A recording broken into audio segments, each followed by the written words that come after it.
Bueno, en este momento la sensación térmica es de 4 grados 9, aunque el cielo completamente despejado y el sol puedan llamar engaño, sugerimos que salgan con algún abrigo liviano en una jornada donde la temperatura no será demasiado elevada, aunque el viento nos va a dar una tregua, viento que se ha convertido casi en el tópico de moda de las conversaciones de los marplatenses por la intensidad de los vientos en el último tiempo.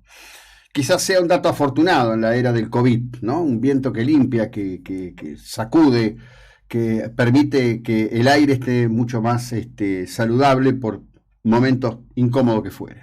Dicho esto, vamos a lo que va ocupando obviamente en estas horas el centro de la escena en materia de información, la denominada variante Omicron, así la ha denominado la Organización Mundial de la Salud, suena o suma debates en este momento de manera aceleradísima. Empiezan a comprobarse casos en distintas partes del mundo, casos que en rigor están establecidos en personas que en general vienen del continente africano y en particular de Sudáfrica. Recordamos, y ha sido expuesto en la sección de actualidad de noticiasprotagonistas.com ya el sábado próximo pasado, que las autoridades sudafricanas consideran que el mundo está tomando decisiones de manera absolutamente exacerbada con respecto a esta cuestión. Japón en el día de ayer cerró completamente el país y está, digamos, en una situación bastante curiosa, porque allí la variante Delta dejó, digamos, de prosperar entre la población y el derrumbe de casos fue realmente importante y es un dato científico en estudio en este momento. El buque que había atracado en el puerto de Buenos Aires, luego de ser rechazado en el puerto de Montevideo, no pudo desembarcar pasajeros allí en la isla de Tierra del Fuego, hacia donde se había dirigido. Por lo tanto, hay una situación, la verdad, que suma interrogantes. Los buques deben ser abastecidos, la población que está arriba de los buques merece atención, deberían o deben extremarse las medidas al respecto de cómo se actúa, pero ya hay conocimiento suficiente para actuar con sentido común y por lo menos no negar niveles de aprovisionamiento que son necesarios, que tienen claramente un sentido humanitario, a cualquier modo que uno lo mire o lo piense. El tema, bueno, tiene además esta cuestión de esta nueva cepa, apreciaciones a mi criterio demasiado apresuradas. Por un lado, el CEO del laboratorio Moderna que dijo: entendemos que nuestra vacuna no es efectiva frente a la variante Omicron. Por otro lado, autoridades de Pfizer que dicen: no, nuestra vacuna es perfectamente efectiva, más allá de toda la especulación inicial que se ha hecho, y reitero acá lo dicho por los profesionales de ciencia y medicina de Sudáfrica que dicen: miren, esto hasta ahora no ha demostrado hipercontagiosidad, ni ha demostrado tener una situación de enorme agresividad sobre los individuos que ha afectado. Además, bueno, en el día de hoy hay varios artículos, tanto en diarios de Estados Unidos como de Europa, donde dicen: el egoísmo de las grandes potencias ha permitido que África quede sola y esto esté pasando ahora. Yo creo que en rigor la situación es mucho más compleja. Los gobiernos se vieron completamente sorprendidos. Los primeros datos que tiraba el Imperial College de Londres, nunca me parece que hay que olvidar este punto, hablaban un primer año con una cantidad de fallecidos del orden de más de 40 millones de individuos en todo el planeta y una posibilidad de expansión del número hacia la segunda fase. Nada de todo eso ocurrió. La cantidad de fallecidos en promedio está en el promedio de los que fallecen cada año a consecuencia de la gripe, la bronquiolitis, de enfermedades de tipo pulmonar. Argentina en este momento tiene una buena posición, tiene un buen stock de vacunas, sigue teniendo una situación provocada por las decisiones políticas del Ministerio de Salud de la Nación, en este caso Provincia de Buenos Aires, Ministerio de Salud de la Provincia de Buenos Aires, de no abrir la vacunación de manera importante. Si bien en el día de ayer se conoció una disposición del gobernador Kicillof en el sentido de habilitar la vacunación para individuos de 3 años en más, sigue siendo una estructura innecesariamente compleja, y en esto le doy la derecha al médico Conrado Stoll cuando dijo: tienen que hacerlo de manera tal que ir a vacunarse sea algo cómodo. Pensemos lo que sigue pasando en Mar del Plata, donde las personas a veces tienen que recorrer 8, 10 o 12 kilómetros o 18 kilómetros, como ha existido en algún caso, para poder darse una dosis de vacuna. Después nos preguntamos por qué hay muchos adultos que, habiéndose dado la primera dosis, no completan y se dan la segunda dosis. Hay relajamiento, yo creo que hay entrecruzamiento de pareceres y conocimientos al respecto de lo que ocurre. Hay personas que por su natural predisposición relativizan la importancia de esta cuestión. Dicen, bueno, yo en realidad estoy bien, a mí qué me va a pasar. En verdad, las vacunas tienen mucho que ver con el estado de sobrevida que hoy tiene la población. El componente esencial de que una población sea longeva tiene que ver en el inicio, con el tipo de alimentación que recibe el bebé en el vientre materno, con la alimentación y los estímulos que recibe en la fase de 0 a 5 años, con el tipo de alimentación que va a recibir en el resto de su vida, donde cada vez más depende de sí mismo y de sus propias elecciones. Pero lo que ha hecho crecer el tiempo de vida de los humanos ha sido indudablemente el avance que se ha dado en la salud y en los procesos de vacunación. Argentina tiene en ese sentido una actitud todavía hoy cultural muy importante y muy impactante, pero pensemos que hace unos días hubo una alerta porque ha descendido la cantidad de niños vacunados contra el sarampión y esto está directamente vinculado a la cuestión escolar.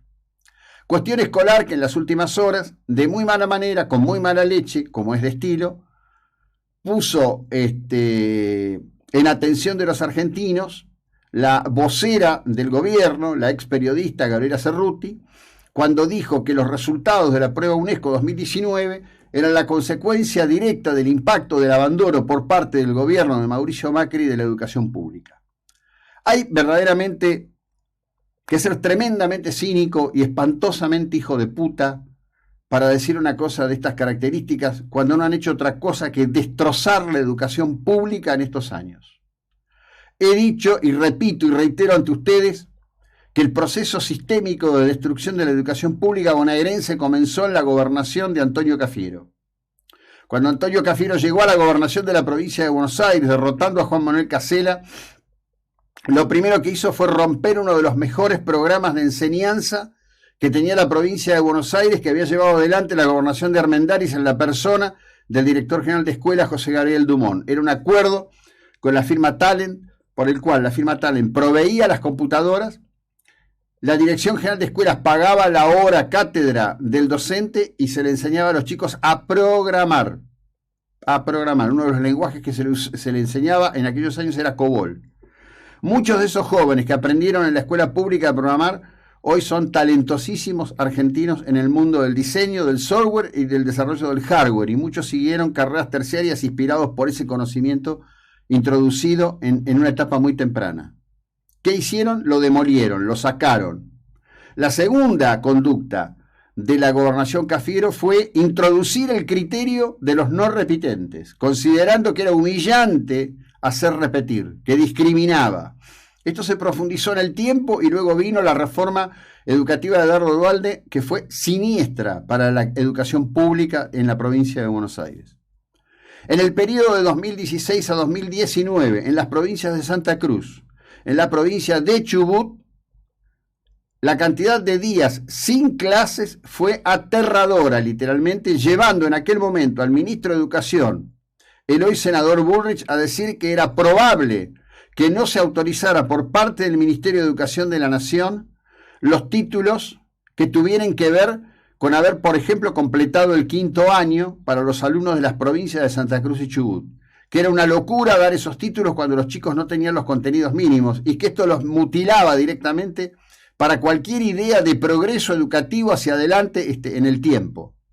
Pasó como tantas otras cosas, porque claro, como en el centro de la escena los títulos decían que el problema era el valor de la factura de luz, que el problema era el valor de la factura de gas, como todos los títulos de todos los días en llamas hablaban de la explosión que significaba la renovación de la bola de las LEVAX, estas cosas quedaron para los que nos interesa lo que ocurre en la Argentina, para los que queremos hablar de los problemas cotidianos que tenemos todos y cada uno en la República Argentina.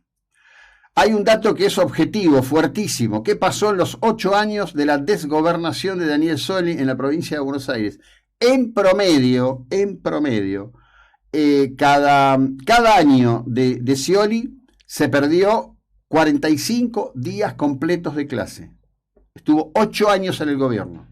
Es mentira que los contenidos se recuperan. Los contenidos nunca se recuperan. Como no se van a recuperar ahora en esta operación infame que está armando la gobernación de Kicillof para que aprueben 2 años en uno con mínimos contenidos. No sé cuántas veces lo he dicho, perdón por repetirme. Los quieren burros y drogados si es posible. Burros y drogados si es posible. Masa sencilla para operar, para llevar, para conducir de la nariz. Cuando muchos se preguntan qué es lo que pasa a la hora de determinadas situaciones en términos de impacto político, bueno, tiene que ver con eso. Tiene que ver con eso. Ha sido parte de un plan sistemático. Y tienen la caradurez de venir con el pero Macri. No me extraña de Gabriela Cerruti, que siempre fue una miserable y una mendaz. No me extraña. La verdad, tampoco debería extrañarme del actual ministro de Educación, un kirchnerista convencido, el señor Pizarnik. Pero esperaba algo más. Es un catedrático, es un académico. Un poquito de dignidad, quizás. Debe haber, rascando el fondo del tacho, en algún lugar un poquito de dignidad. Hay que ser muy, pero muy cara dura. En el día de ayer, y en estas horas tempranas, se sigue hablando y mucho de la muerte de Lucio Dupuy. Los invito a compartir. Yo he publicado un artículo en Mendoza Online sobre el respecto de lo que tiene que ver con su muerte y la cuestión de la perspectiva de género. La perspectiva de género que se ha transformado en un predicamento ideológico, no jurídico, que termina condicionándolo todo, que acorrala en muchas de sus decisiones a los efectores judiciales y que, por otro lado, entusiasma a muchos. En estas horas, en su cuenta de Twitter, Osvaldo Bazán, periodista seguido y querido por cientos de miles, quizás millones de argentinos, que expresa habitualmente una posición de enorme sentido común, de enorme búsqueda de verdad, está metido en un baile fenomenal con muchos de sus propios seguidores por hacer una defensa diciendo que el tema de que la pareja que lleva a la muerte a Lucio sea lesbiana no es una cuestión predominante. La violencia no es heterosexual ni homosexual, la violencia es violencia. Se expresará de distintas formas. La violencia habita en el ser humano, el monstruo habita en nosotros. Como señaló Nietzsche, el hombre es el lobo del hombre. En este caso, eran 2 lobas, ¿sí? Envueltas en su propia historia y en su propia locura, pero violentas en definitiva. Acá el problema no es que ellas sean lesbianas. Ese no es el tema. Esa es su elección sexual. También elección sexual es una expresión medio estúpida. Las personas no eligen su sexualidad, simplemente algún día se la reconocen. Cuando se habla de elecciones, porque las personas en algún día, en algún momento se la reconocen.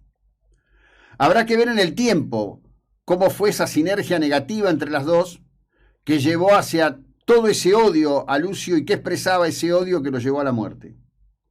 Pero sí estoy seguro que la llamada perspectiva de género, una suerte de inficción muy peligrosa de carácter ideológico en el trasiego jurídico, tuvo que ver con que permanentemente se ignoraran los hechos y permanentemente se dijera, bueno, no, pero es la madre. Sí, es la madre que es lesbiana y está en pareja con una chica. Y la verdad que le quedaba muy bien a la justicia de La Pampa, justicia de provincias, sentirse progre, adelantada en el tiempo y dejando fallos que en algún momento, en algún coloquio, en algún encuentro de debate jurídico, podría dar lustre a esas posiciones. Los egos también juegan. Y la tininguería, ¿cómo juega? Ni les cuento. Ya continuamos.